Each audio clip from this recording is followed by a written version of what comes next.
Salam alaikum Mazoul, bonsoir.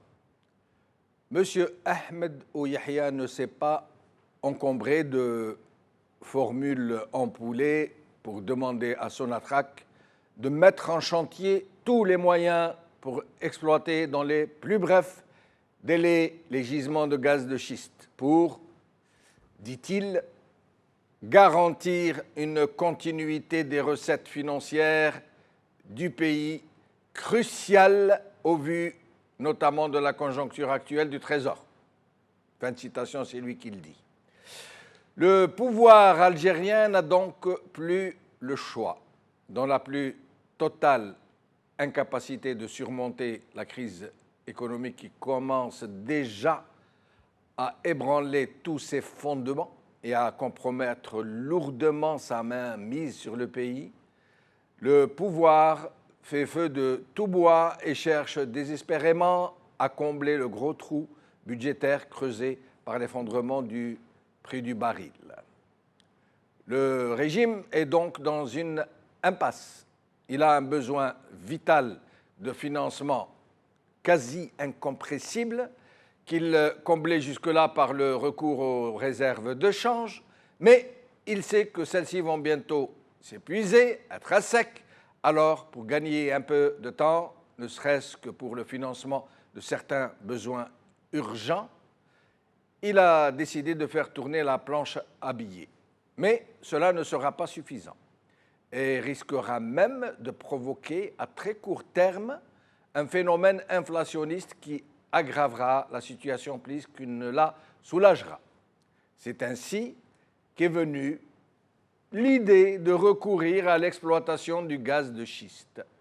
Or, de l'avis de tous les experts, même si l'Algérie est le troisième ou quatrième pays à disposer des plus grandes capacités mondiales en gaz de schiste, elle ne dispose pas néanmoins de l'environnement nécessaire pour pouvoir l'exploiter sans provoquer une hécatombe écologique. Aujourd'hui. Poste. Ahmed Ouyahia presse Sonatrach de se lancer dans les hydrocarbures de schiste par Mehdi Alioui. Le Monde. Alger veut reprendre l'exploration du gaz de schiste par Le Monde. Chouf chouf. Gaz de schiste. Les conséquences de la fracturation hydraulique par Leïla Shafik. Ouyahia, le retour du gaz de schiste. Et avant de recevoir nos invités, nous allons vous montrer quelques images. D'abord, la déclaration de M. Ouyahia. Ensuite, une petite explication pour comprendre ce qu'est le gaz de schiste. الحكومة ما عندهاش مدة من اللي قدمت للبرلمان خطة عملها وكان فيها بطبيعة الحال باب هام متعلق بقطاع المحروقات، وأردت أن أغتنم هذه الفرصة باش نشجعكم تمشوا في مجال المحروقات الصخرية لو شيستو، والشركة عندها القدرات أولا باش تشرح باش تطمن المواطن الجزائري أن هذا الباب هذا مش راح يكون باب جهنم عليه والمغامرة بصحته وبحياته، بل بالعكس هو باب ضمان مستقبل أحسن له في مجال الطاقة ومستقبل أحسن كذلك للجزائر في مجال استمرار مداخلها من باب الطاقة. الموضوع الثاني كذلك اللي نزيد نكرره اليوم هو ضرورة إعادة النظر في قانون المحروقات. Avant de rentrer dans le vif du sujet, nous allons écouter les explications de Segni Lajel qui est avec nous. Il avait fait une petite vidéo pédagogique sur la question, très courte.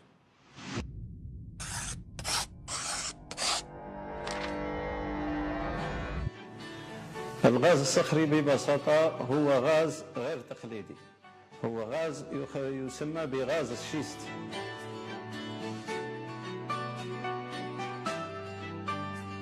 صخرة الشيست هي صخرة يعني ذات مسامات جد دقيقة، وداخل المسامات نجد هذا الغاز اللي هو في الحقيقة يعني كيميائيا يسمى غاز الميثان، ونجد مع غاز الميثان غاز ثاني أكسيد الكربون وغاز السلفر اللي هو يعتبر H2S. كيفية استخراج هذا الغاز يستخرج بطريقة التشقيق الهيدروليكي. هي طريقة يستعمل فيها الحفر العمودي على 2000 متر، ثم نستعمل الحفر الأفقي على 1000 متر.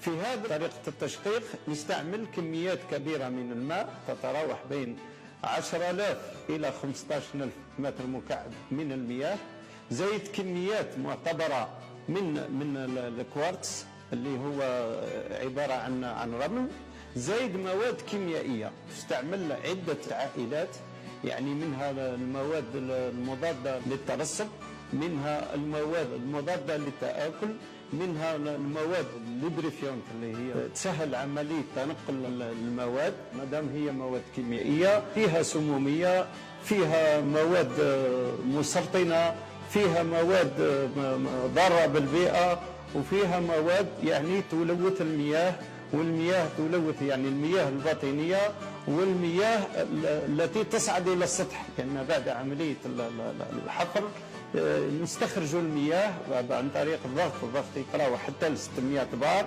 وبالتالي المياه اللي تكون على السطح هذيك تكون مياه ملوثة بهذه المواد الكيميائية، زائد ملوثة غاز الميثان اللي هو يساهم يعني بدرجة كبيرة في الاحتباس الحراري.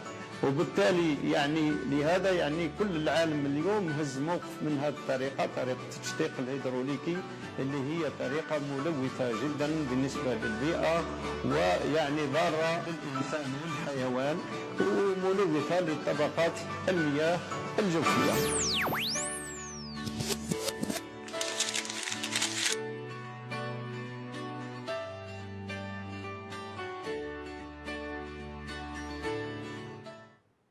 Avec nous pour en parler, le professeur Segni Lajel, universitaire, Université de Ouargla, spécialisé dans l'environnement. Farhat Aitali, expert financier. Borhan Messir, ex-fonctionnaire international à la retraite. Segni Lajel, merci d'être avec nous. Merci mon frère Jamal et merci à tous vos invités et téléspectateurs. Merci Segni Lajel. Alors, d'abord, Ouihia dans sa déclaration et dans son message à Sonatrach demande d'expliquer aux citoyens, de le rassurer pour lui dire qu'il n'y a aucun danger d'exploiter le gaz de schiste. Nous croyons retourner à ces années de lutte contre le gaz de schiste où tout le monde, dont vous-même, avait bien expliqué que le gaz de schiste, précisément dans le Sahara algérien, est vraiment très, très problématique. Je pense, mon frère Jamal, pour le problème du gaz de schiste pour toute la population algérienne et pour le peuple algérien, c'est dépassé.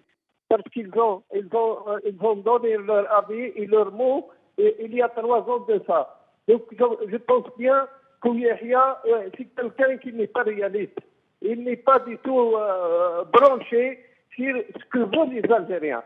Les Algériens ne cherchent pas ces alternatives parce que c'est dépassé et tout le monde, que ce soit national ou international, ont ces informations concernant les effets néfastes de ce gaz. Nous, on cherche d'autres alternatives et on a ces alternatives. On a déjà fait pas mal des expériences sur des énergies nouvelles, sur les énergies propres, sur le domaine d'exploitation des hydrocarbures, plutôt de l'agriculture, l'utilisation des eaux, les sols exploités à des usages purement agricoles.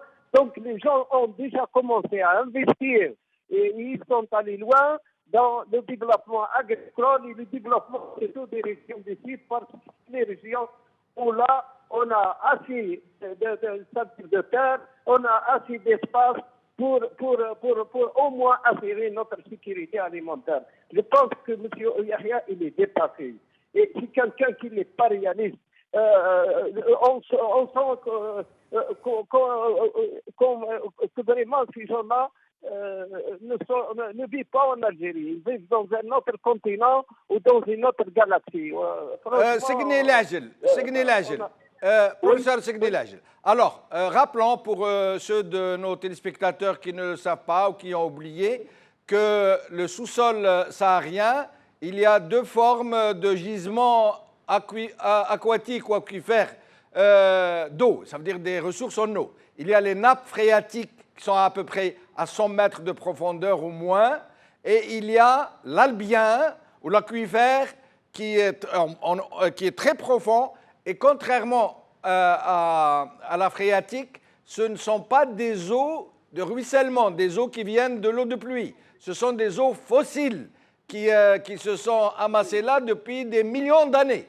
Or, l'Albien saharien, j'ai pris quelques chiffres, c'est la plus grande réserve d'eau douce du monde, principalement en Algérie, mais aussi en Libye et en Tunisie, qui contient, écoutez bien, 50 000 milliards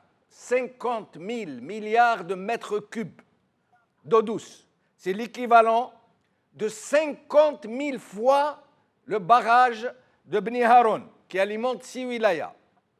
Je répète, 50 000 milliards de mètres cubes d'eau douce, l'équivalent de 50 000 barrages de Bni Haroun qui alimentent 6 wilayas.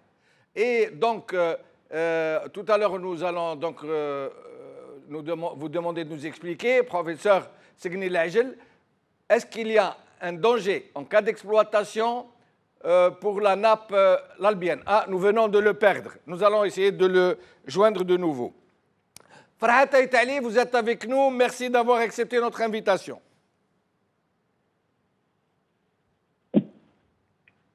Farhat Aïtali. Allô? Merci d'être avec nous, Farhat Aïtali. Évidemment, je vous entends mal. Ah d'accord. J'espère. Je vais laisser la régie s'occuper de régler le problème et je prends Borhan Messir. Borhan Messir, merci d'être avec nous. Oui, bonsoir, M. Benchinou. Bonsoir à vos invités et à tous les téléspectateurs d'Al-Maghribia. Bonsoir. Alors, c'est moi qui vous remercie pour l'invitation. Merci. Alors, Borhan Messir, qu'est-ce que vous pensez de la déclaration de Ahmed Ouyahia? Est-ce qu'il n'y aurait pas des choses un peu incompréhensibles, j'allais dire contradictoires, avec un certain plan d'action? Tout à fait, M. Benchinouf. Moi, en tant que simple citoyen algérien, j'essaye de me retrouver entre le discours officiel qui est fait à la télévision et le document de base qui sert de document de travail, qui est le plan d'action du gouvernement, qui a été adopté par les deux chambres, la chambre basse et la chambre haute du Parlement. Il se trouve qu'entre le discours officiel et le contenu, les dispositions du plan de travail, du plan d'action du gouvernement, il y a beaucoup de contradictions. Je vais m'expliquer. Tout d'abord, il faut savoir que le plan d'action du gouvernement est décliné en 5 grandes parties. Et chaque partie englobe des chapitres.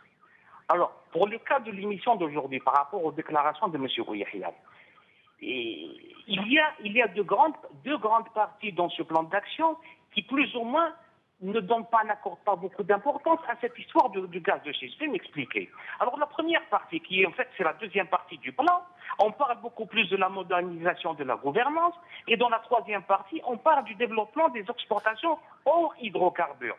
Donc, on ne parle plus du conventionnel, on sort carrément des hydrocarbures. La première contradiction, elle est là.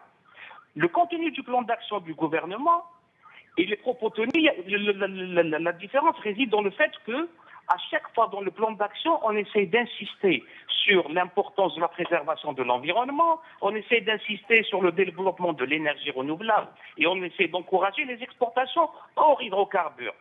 Et dans tout ce vocabulaire, on glisse une petite phrase au niveau de la troisième partie et en fait le deuxième chapitre. Qu'est-ce qu'on dit dans cette petite phrase? On dit que par ailleurs, écoutez bien, le gouvernement encouragera les prospections destinées à mieux connaître le potentiel national en hydrocarbures schisteux. Donc on essaie de connaître exactement le potentiel. Et connaître le potentiel ne veut nullement dire exploitation du gaz de schiste. Deuxième grande contradiction, toujours dans ce même plan d'action. Et on dit quelque part que la prospection des hydrocarbures schisteux, nécessitera, écoutez bien, plusieurs années de recherche et d'évaluation. Elle sera menée dans le strict respect de l'environnement et de la santé de la population, et elle sera également accompagnée d'un effort particulier d'explication et de vulgarisation en direction de l'opinion publique. Maintenant, quand vous avez passé le document concernant les déclarations de M. Ouihia à Oran, il insiste, c'est-à-dire il encourage sur le coup la Sonatrach à utiliser tout ce qu'on appelle les hydrocarbures non conventionnels. Alors les questions qui se posent dans toutes ces contradictions. Quand on dit plusieurs années, c'est combien exactement plusieurs années? Est-ce que ça va s'étaler jusqu'à 2030? Est-ce que ça va être uniquement 2 ans? Donc déjà, on n'a pas de réponse. Deuxième question qu'on se pose, qui mènera à ces évaluations? Qui est chargé de mener ces évaluations contenues dans les dispositions du plan de travail qui a été adopté? Troisième question, qui contrôlera toutes ces actions? Quel est l'organe qui va contrôler, parce qu'on le veuille ou non, quand on parle d'hydrocarbures non conventionnels, il y a toujours des risques derrière. Maintenant, si la mode est au non conventionnel à partir de ce qui a été appelé la franchise et maintenant on se retourne dans le gaz de schiste, c'est-à-dire que c'est un programme qui est en fait non conventionnel. Autre question. Quand est-ce que commencera réellement cette exploitation? Parce que dans le plan d'action du gouvernement, il n'est dit nulle part qu'on va exploiter. On va uniquement étudier les potentialités. Donc, si vous voulez, M. Bechnouk, ce sont autant de questions auxquelles ce plan d'action lui-même n'apporte pas de réponse, parce que ce n'est pas un plan d'action détaillé, et dans ce plan d'action, il n'y a aucun chronogramme d'exécution des actions du gouvernement. Sur 4 ans, sur 5 ans, on ne sait pas exactement. Mais toujours est-il que par rapport à cette histoire de gaz de schiste, le plan qui a été adapté ne parle nullement d'exploitation. Il n'y a aucun terme qui parle d'exploitation au niveau du plan d'action. Ce qui fait que c'est comme... Mais bon, même à la limite, même s'ils sont pris à la gorge, qu'ils n'ont plus le choix, qu'ils doivent parer au plus pressé, ça veut dire faire rentrer de l'argent coûte que coûte, vous pensez qu'ils vont pouvoir aller au gaz de schiste avec une aussi grande célérité? Parce qu'entendre Ouihia, c'est comme si c'était à portée de main, que d'ici demain, ça va remplacer, combler le déficit induit par la chute des prix du baril. C'est clair, ces propos sont directs, c'est-à-dire que on dit dans l'immédiat, ça veut dire le plus rapidement possible. Maintenant, si on fait voter un document au niveau d'une chambre et d'une autre chambre, et qu'en réalité on tient un autre discours, là il faut qu'on soit au moins cohérent par rapport au plan d'action qui a été voté et qu'on a défendu au niveau des 2 chambres. Maintenant, si on tient un discours, la réponse est claire par rapport à votre question, on ira directement, ça c'est clair. Mais dans le plan d'action, cela n'est pas stipulé du tout. On s'accorde des années déjà pour étudier le potentiel, parce qu'apparemment, d'après ce qui a été dit par le prédécesseur de M. Ouihia, il avait dit quand il a défendu son plan d'action au niveau du gouvernement, il avait dit ceci: toutes les statistiques sur lesquelles nous nous basons sont fausses. Donc il va falloir refaire le jeu et s'accorder des années, et là il faut les limiter dans le temps. Quand on dit plusieurs années, le plan d'action parle de plusieurs années. Alors les plusieurs années, c'est combien? C'est 6 ans, 5 ans, 4 ans, 3 ans. Jusqu'à quand va s'étendre ce plan d'action? La contradiction est là, c'est entre le discours qui est fait maintenant au niveau de la télé et le discours qui est adressé quelque part à je sais qui. Il y a une grande différence entre ce discours-là et le plan d'action du gouvernement. Restez avec nous, Bran Messir. Est-ce que Farhat Taïtali est avec nous? Ah. Alors, Segni Lajel, dites-nous, vous savez que j'ai lu tout à l'heure, j'ai pris quelques notes. D'abord, c'est que l'Algérie donc, est le 3e pays au monde en termes de capacité. Le problème est que pour pomper de l'eau, vous savez, comme vous l'avez expliqué dans votre vidéo pédagogique, il faut envoyer de l'eau, du sable, des additifs chimiques pour fracturer la roche, pour que les bulles de gaz remontent avec l'eau et tout. Seulement après avoir récupéré le gaz, il va falloir se débarrasser de l'eau polluée. Et le problème, c'est que l'eau, il faut 10 à 15 millions de litres d'eau pour chaque puits, pour le forage d'un seul puits. 10 à 15 millions de litres pour le forage d'un seul puits. Où est-ce qu'ils vont mettre toute cette eau polluée? Est-ce qu'ils vont la renvoyer sous terre, ça veut dire avec le risque de polluer l'Albien? C'est ça la question. On a eu beaucoup ce problème avec les gens de Sonatrach, surtout lorsqu'ils ont fait les premiers tests à Ain Salah, et on a vu qu'ils n'ont même pas les moyens pour récupérer ces eaux ou pour essayer de trouver au moins un essai. Mais malheureusement, ils sont dépassés, ils n'ont aucune technicité. Et même les étrangers, par exemple les sociétés américaines qui travaillent aux États-Unis, ils n'ont pas ce problème ou cette contrainte. Parce qu'eux, ils ont les stations de traitement. Une fois les eaux récupérées, ils passent directement aux stations de traitement et réinjectent ces eaux-là. Mais malheureusement, en Algérie, on ne dispose pas de ces moyens. Et on ne peut pas avoir cette technicité très complexe. On a une nappe qui est impossible de la préserver parce qu'on fait de la fracturation et lorsqu'on fait de la fracturation, on n'a aucune garantie que ces eaux ou que ces produits ne s'infiltrent pas dans la nappe. Parce que ce n'est pas un système fermé, c'est un système ouvert. Les eaux qui sont récupérées, c'est une part de la pollution, mais la grande pollution part dans les eaux souterraines et dans les nappes. Et donc, on va condamner nos nappes et l'avenir de notre génération ou les futures générations, c'est l'eau. L'eau, c'est la vie. Nous, on a fait un pari pour l'eau. Le paradis de l'Algérien, c'est l'eau. Le Sahara, elle peut être transformée en un paradis si elle trouve de bons décideurs, si elle trouve des gens qui croient à ces idées. Donc on n'a pas besoin de recourir à ce gaz de schiste qu'on n'arrive même pas à récupérer 20% par puits. Actuellement, un litre d'huile d'olive, il coûte 1000 dinars, alors qu'un litre d'hydrocarbures, il coûte même pas les 20 dinars. On a des recettes de 1000 fois les rentrées des gaz du site et autres. Donc ils ne peuvent pas nous convaincre que ces orientations ou ces décisions sont dans le bon sens parce que c'est illogique, c'est inacceptable qu'on laisse un projet écologique où on peut développer, on fait notre nourriture, on fait notre sécurité alimentaire et on va agir à détruire notre avenir, notre eau, notre seule source qui nous reste d'ailleurs. Quand vous prenez par exemple les États-Unis et le Canada, qui sont les plus grands, à ma connaissance, là où l'exploitation du gaz de schiste est la plus importante, ce sont des pays qui ont des moyens énormes, notamment des véhicules pour transporter des produits chimiques, notamment des usines de traitement et de recyclage des eaux usées, pour pouvoir, une fois que ces eaux sont recyclées, nettoyées de l'essentiel des produits chimiques, ces eaux sont versées dans les fleuves, dans les exutoires naturels, qui vont les déverser dans l'océan pour pouvoir disséminer le reste qui reste d'additifs chimiques.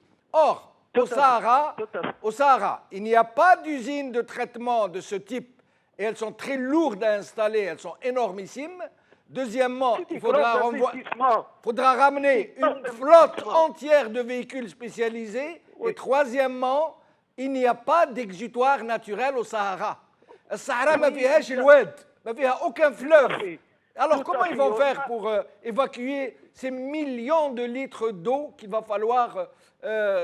il va falloir se débarrasser?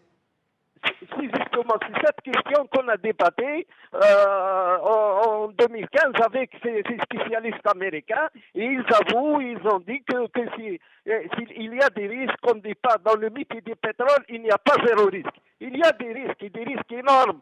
Pourquoi on propose ce genre de projet, ce genre de solution, alors qu'on a d'autres alternatives?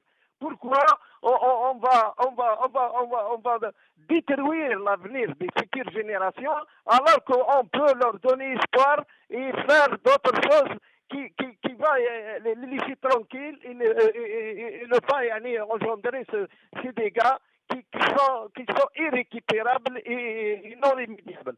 Donc je pense que l'Algérie, c'est les nappes. Et la nappe, on n'a aucune garantie de ne pas la polluer.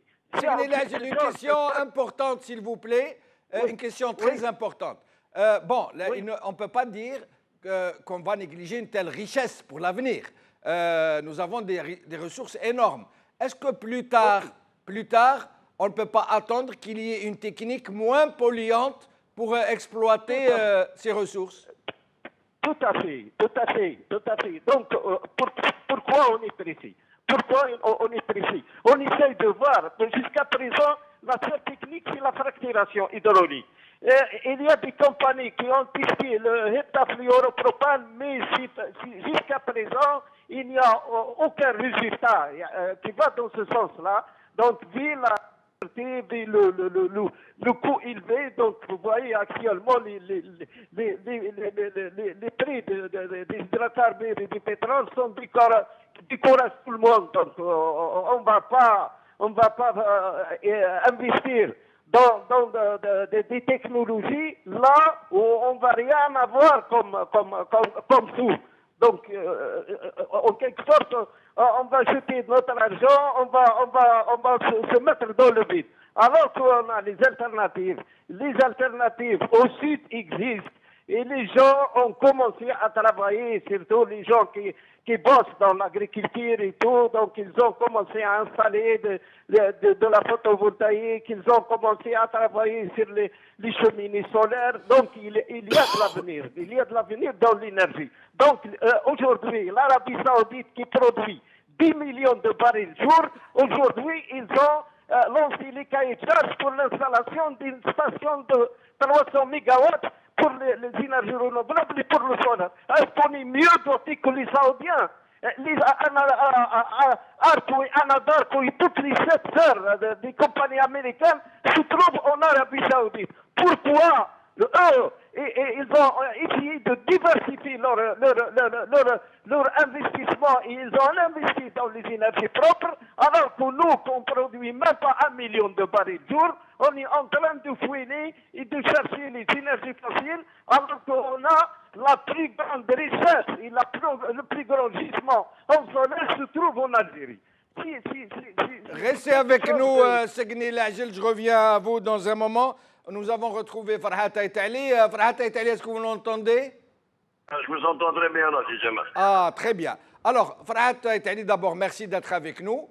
Qu'est-ce que vous pensez de cette sortie de Ouyahia sur ce gage de schiste qu'on pensait remiser, du moins provisoirement, dans les placards en attendant qu'il trouve une nouvelle méthode d'extraction? Mais cette fois-ci, je pense que ça relève plus de la diversion politique que du projet économiquement viable.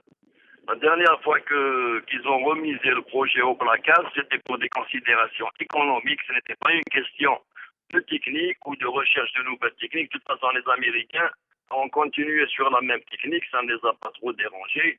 Donc, dans la fumisterie de l'arc électrique et des nouvelles technologies, personne n'y a pratiquement pensé depuis. Hein. Même les Français qui avaient parlé d'un nouveau procédé, ils l'ont abandonné. Il n'y a plus d'évolution là-dessus. À cette époque-là, en 2014, moi j'avais dit en 2013 qu'il y aurait une chute des cours des hydrocarbures, occasionnée justement par le schiste américain. Donc l'Algérie n'avait strictement aucun intérêt à investir ce qui lui restait de réserve de change, qui allait de toute façon fondre avec la crise. Et on y est. J'étais sûr aussi que les Américains n'aient aucune puissance au monde ne viendraient investir le moindre dollar dans le schiste algérien. À l'époque, les Américains avaient fait un forcing, il y avait Ali Burton qui avait organisé pratiquement deux rencontres à Oran et à Alger pour booster le projet algérien du schiste. Il y avait même le ministre de l'énergie d'Obama qui est venu 3 fois à Alger. Je crois à l'époque qu'il voulait tout simplement vendre une partie des équipements et des services qui étaient strictement à l'arrêt dans certains champs américains. Il faut se rappeler aussi que le gaz à l'époque était tombé au plus bas, à $2,80, $2,40 le million de BTU, et que les puits étaient extrêmement chers à cette époque-là. Un puits de gaz de schiste simple, parce que maintenant il fracture en étoile. À cette époque, une fracturation horizontale simple coûtait dans les 7 à 10 millions de dollars. Donc ce n'était pas rentable. Aujourd'hui, nous en sommes pratiquement au même point. Si le gouvernement Yahya compte avoir une petite rente ou exploiter le gaz de schiste, ça ne sera pas avec 10 ou 15 ou 20 puits. Et il faudra pratiquement pour produire 45 milliards de mètres cubes an, qui rapporte grosso modo annuellement en ce moment 6 milliards de dollars. dans quelques temps, ils vont pas rapporter 3 milliards parce que les contrats algériens à long terme, ils sont pratiquement, on peut dire, ils poussent vers leur fin en 2018, 2019 au maximum. Donc à partir de là, le gouvernement algérien va devoir vendre, renégocier ses contrats en fonction des nouveaux cours qui sont extrêmement bas. Et je crois qu'un puits qui coûte aux États-Unis 5 millions de dollars coûtera 10 millions facilement en Algérie. Il faudra acheminer les équipements, il faudra penser aussi avec les retards, les surcoûts, l'administration locale, la corruption endémique. Donc à 10 millions de dollars le puits, ça ne vaut même pas la peine d'y penser, pour la simple raison qu'il faudra creuser 3 000 pour avoir 45 milliards de mètres cubes et 6 milliards de dollars, alors que 3 000 puits vont coûter au bas mot 20 milliards de dollars, si on est gentil, et normalement 30 milliards de dollars. Donc ça sera Et un vous investissement. pensez qu'il n'y aurait pas de qui sera pas partenaires Vous pensez qu'il n'y aurait pas de partenaires qui seraient intéressés pour investir eux-mêmes, surtout à la faveur de cette révision de la loi électorale qu'on est en train de concocter dans le secret? Pas la loi électorale, la loi sur les hydrocarbures. Pardon, la loi sur les hydrocarbures. Pardon. Écoutez, moi je l'ai dit dans une chaîne algérienne il y a 2 jours, que si on leur donnait ce morceau de Sahara gratuitement, sans aucune fiscalité et en concession éternelle, ils ne viendraient pas un seul malade mental investir dans cette histoire. Pour la simple raison qu'aujourd'hui le marché gazier, il est saturé. Aujourd'hui, les gros producteurs gaziers offrent même d'installer d'équiper eux-mêmes les installations de regasification de leur gaz dans le pays d'accueil. Le Qatar a proposé aux Français d'installer à Toulon des stations de regasification à ses frais pour des prix extrêmement bas, installés sur le spot. Ce ne sera même pas des contrats à long terme. Pourquoi voudriez-vous que les Européens ou même les Américains qui sont eux-mêmes sur le schiste s'autonomiser viennent creuser de la même manière avec une très faible rentabilité? Parce que je vous le dis, il n'est pas rentable. La rentabilité du schiste aux États-Unis d'Amérique provient de l'autonomisation des Américains pour une partie de leurs importations, parce que pour le gaz, ils n'importent plus, et de la casse du marché gazier qui justement a coulé quelque part les Russes. Il y a un enjeu géostratégique là-dedans qui dépasse de très loin cet enjeu de rentier. Et je ne pense pas que les professeurs Nimbus locaux ne le savent pas, ils le savent. Mais comme il y a pratiquement à court d'arguments, il nous a sorti la dessinée noire, il a sorti la planche à plier. Moi, je pense sérieusement qu'il a ressorti cette histoire-là du placard, pas tout seul, lui et le reste de l'équipe, pour créer justement cette fameuse diversion par la polémique. Et il y a certaines polémiques qui sont propices à la diversion sur les sujets de l'or. Il voudrait susciter une polémique, peut-être même un mouvement de foule, peut-être au Sahara, pour détourner le regard. Éventuellement, le personnage, il a vraiment un caractère aventureux. Un personnage qui vous rappelle pratiquement des années de massacre pour essayer de faire passer des projets pseudo-économiques foireux, on est vraiment capable. Pratiquement, c'est des gens qui ont de la ruse tactique à très court terme et aucune vision stratégique à très long terme. À la limite, susciter une polémique et même de petits remous au Sahara pourrait éventuellement, dans leur esprit, souder un petit peu, faire une petite alliance sacrée autour d'une politique qui n'en est pas en or. Mais ils ne pensent même pas que ça puisse déborder ou dériver sur quelque chose d'inattendu. Mais on n'en est pas la première aventure qui a mal tourné avec ces gens-là.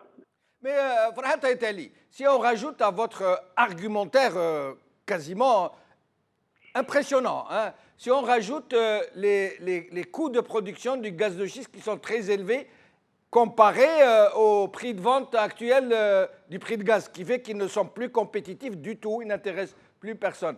Ça rend quasiment impossible donc l'exploitation du gaz de schiste en l'état. Il n'y a même pas les fonds déjà, même s'ils étaient assez malades pour se lancer là-dedans. Qui possède les 30 milliards de dollars?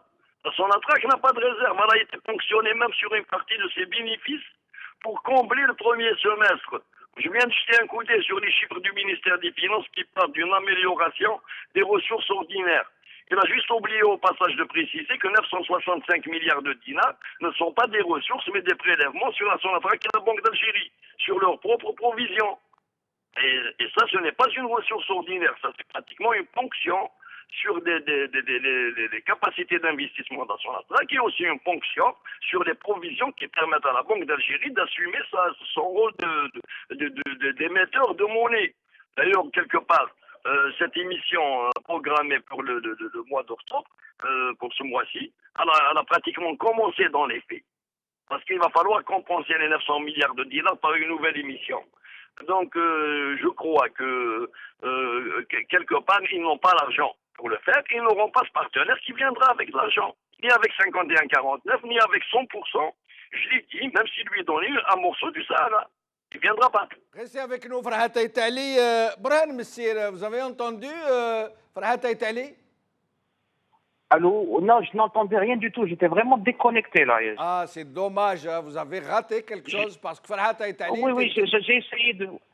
était en train de nous dire que c'était juste de la diversion, d'une certaine manière, et que le gaz de schiste est quasiment inexploitable en l'état, que même si on offrait non seulement 51,49 comme Baléré, même si on offrait 100% et même si on leur offrait un morceau du Sahara et qu'on les laissait extraire tout seuls, ils ne viendraient pas parce que c'est tout à fait improductif, j'allais dire, que ça ne rapporte rien, que c'est trop cher, que ça nécessite des investissements énormissimes que l'État algérien n'a pas et que les investisseurs étrangers, pour eux, c'est le rapport d'investissement bénéfice, j'allais dire, n'est pas favorable et donc personne ne viendrait, aucun débile, comme il a dit sur sa page Facebook. Qu'est-ce que vous en pensez?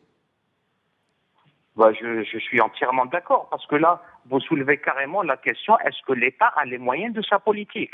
Alors, si vous voulez, revenons en 2015, l'année 2015. Le budget d'équipement durant l'année 2015, il était à peu près de 35 milliards de dollars. 34,4 à peu près. Vous savez qu'en 2017, il y a eu une ponction, il a été ramené à presque 13 milliards, après 12,6 milliards de dollars. Donc, à peu près, il a été amputé de 2 tiers. Donc déjà, est-ce que l'État algérien en tant qu'État a les moyens de sa politique pour investir dans ce domaine? Et on attend la loi de finances de 2018 pour savoir il sera à peu près porté à combien ce budget d'équipement. Farhat Aïtali dit pour que l'investissement soit rentable, et nous avons fait un calcul, il faudrait entre 20 et 30 milliards d'investissements pour pouvoir avoir un plan de production qui puisse répondre aux besoins, quoi.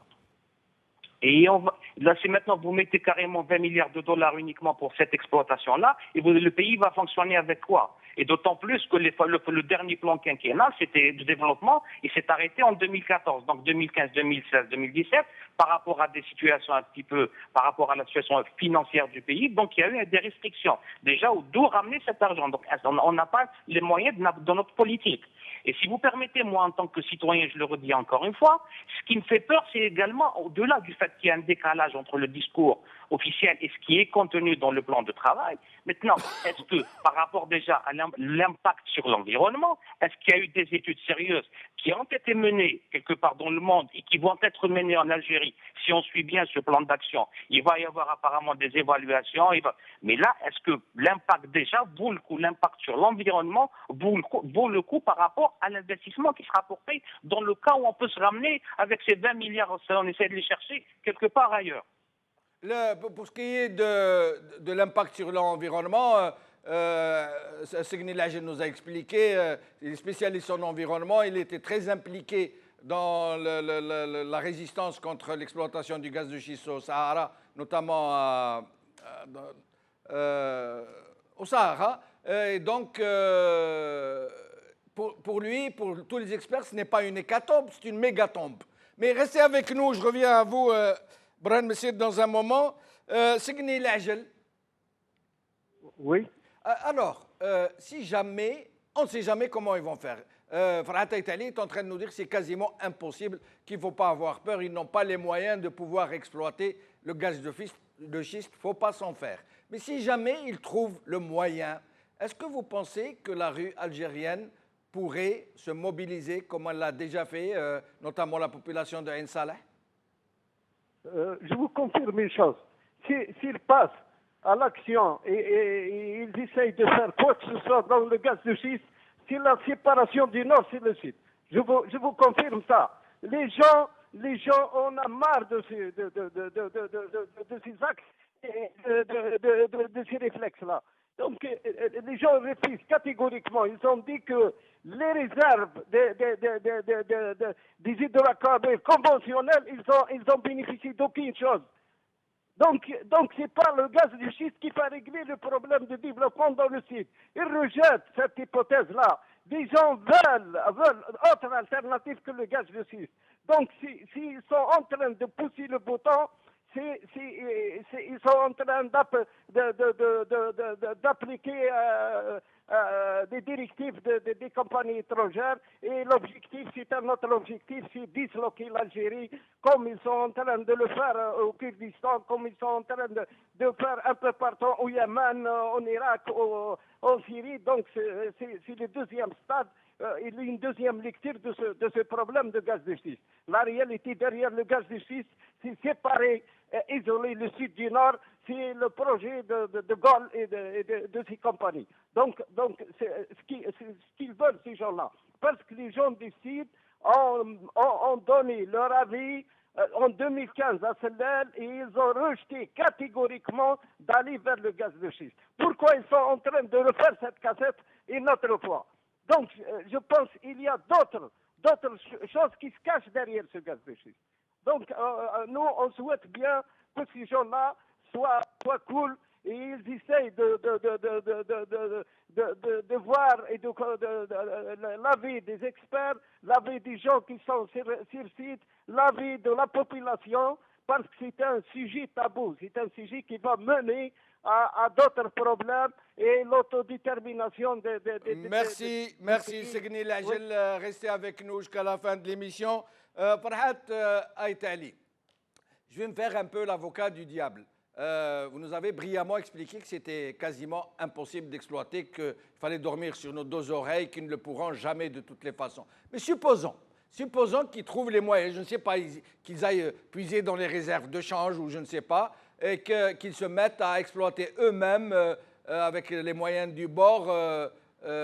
Vous pensez qu'ils le pourraient sur le plan technique, sur le plan, j'allais dire, surtout que c'est nouveau, ils ne l'ont jamais fait. Vous pensez qu'ils pourraient le faire si cet handicap de l'investissement était levé? Ils n'ont aucun moyen de le faire. De toute façon, ils comptent certainement faire appel. Ils auraient peut-être compté faire appel à l'époque à des plateformes américaines ambulantes. Des lignes directes. Donc, aux États-Unis, on a beaucoup qui sont à l'arrêt, qui sont pratiquement au chômage technique, parce que ces plateformes-là travaillent en fonction des pics de production nécessaires. Des fois, ils forent des puits, mais ils ne les fracturent pas. Et ils sont à l'arrêt en attendant une embellie des cours. Donc, ça pourrait les intéresser comme une sorte de dépannage en attendant des jours meilleurs de venir sur le marché algérien. Mais il y a un problème dans cette histoire. C'est pas parce qu'on a de l'argent et qu'on a décidé de faire un trou que les trous se font tout seuls. Même avec les Américains, 3000 puits, c'est de l'ordre de pratiquement 2-3 années. Hein. Et 2-3 années, ce n'est pas évident parce que ce qui va se passer, premièrement, c'est de sacrés trous là avec des fracturations dans des zones assez concentrées. En plus, le problème qui va se poser, c'est que les fameux 30 milliards de dollars, ils ont à supposer qu'ils aient la folie d'attaquer les réserves de change pour pouvoir financer ça. Entre-temps, avec déjà le déficit de la balance de paiement qui est induit par d'autres dépenses, on va se retrouver avec un trou entre la balance de paiement et cette histoire de réserve de change de 50 milliards de dollars. Donc le dinar, il va valoir 300 dinars, 1 euro à la banque. Le dinar ne vaudra pratiquement plus rien. Donc entre-temps, ils seront tirés une balle dans le pied. Ils vont jouer leur tête. Que les bas salaires et les bas revenus avec une telle chute du dinar, qu'est-ce qu'ils pensent? Qu'ils vont venir les saluer dans la rue ou venir travailler comme ça, comme des esclaves dans une ferme pour des clopinettes? Et en plus, Farhat Aïtali, quand vous nous parlez, moi je suis complètement scotché quand j'entends ces chiffres, quand vous nous parlez de 3000 puits qu'il devrait creuser pour pouvoir rendre l'affaire à peu près rentable, et quand on sait qu'il vaut de 10 à 15 millions de litres par forage, multiplié par 3000 forages, c'est complètement inimaginable. Mais bon, là, ils vont vous répondre, qu'un hectare de blé saharien, il consomme entre 5 000 et 7 000 mètres cubes d'eau. Donc, ce qui fait qu'avec un pivot de 100 hectares, vous consommez 50 fois cette quantité. Et en termes de rendement financier, ce n'est pas oui, mais l'eau, Farhat Aitali, cette eau qui sert à faire des champs de blé, elle va dans la terre, elle est saine, cette eau. Alors que l'eau de la fracturation, elle est polluée, elle est toxique. Oui, mais bon, d'après eux, ils vont faire des bassins de décantation. Vous savez, quand quelqu'un il est vraiment malade de la rente, pour ce qui est du côté environnemental, il va trouver toutes sortes d'entourloupes pour faire gober aux gens qu'il va faire attention à pratiquement tout. Alors qu'il est sur les 2 fameux puits de Ain Salah, c'était vraiment dégueulasse. Je n'ai jamais vu de ma vie des chantiers et des fourrages aussi désorganisés que ceux-là. Parce qu'il faudrait savoir aussi que la Sonatrach a perdu le gros de ses cadres de valeur qui ont été pratiquement mis au banc de la société par les bureaucrates qui se sont vraiment bien positionnés dans l'entreprise. Il faut savoir aussi que la Sonatrach, avec ses différentes filiales, elle a 2 fois les effectifs de l'Aramco pour 10 fois moins de production pétrolière. C'est du jamais vu. Pratiquement, elle a 3 fois les effectifs de la British Petroleum. Pour 5 fois moins de production pétrolière.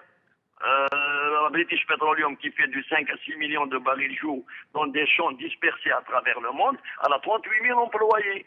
La Sonatrach et ses différentes filiales, elle a 122 000 employés. C'est une gigantesque armée, c'est pratiquement les mêmes effectifs que la gendarmerie nationale.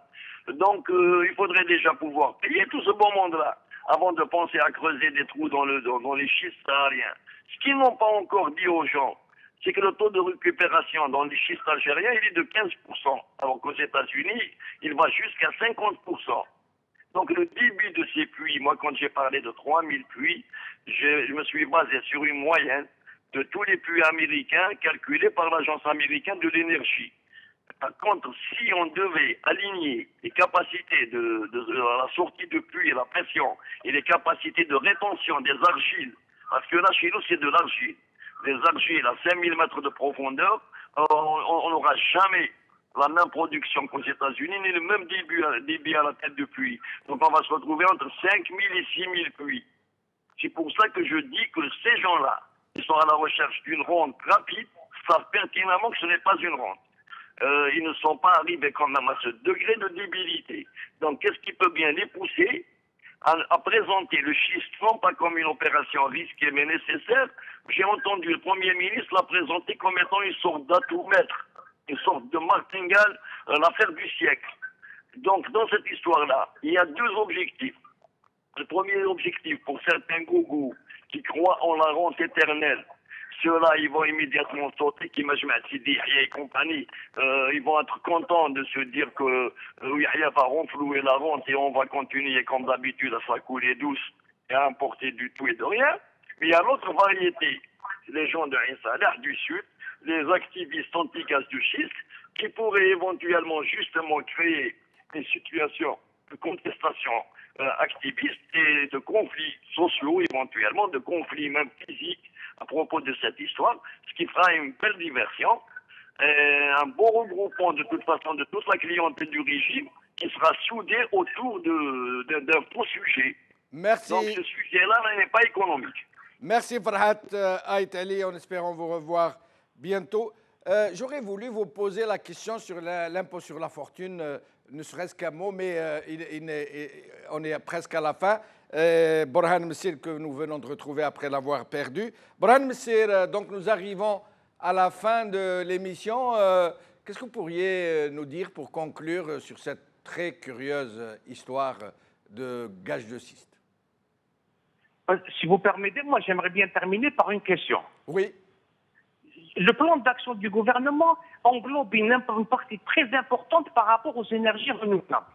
Et on s'obstine, pourquoi est-ce qu'on s'obstine à utiliser du moins, à exploiter ce type d'hydrocarbures non conventionnels? Alors que le plan d'action en matière d'énergie renouvelable et protection de l'environnement est très très intéressant. Mais on laisse de côté le gros morceau et on essaie d'exploiter quelque chose dont l'impact, comme vous l'avez dit tout à l'heure, j'ai pas entendu les intervenants par rapport au volet scientifique, dont l'impact quand même est assez grave sur l'environnement. Farhat Aït-Ali est en train de dire c'est de la diversion, rien de plus. Ah oui.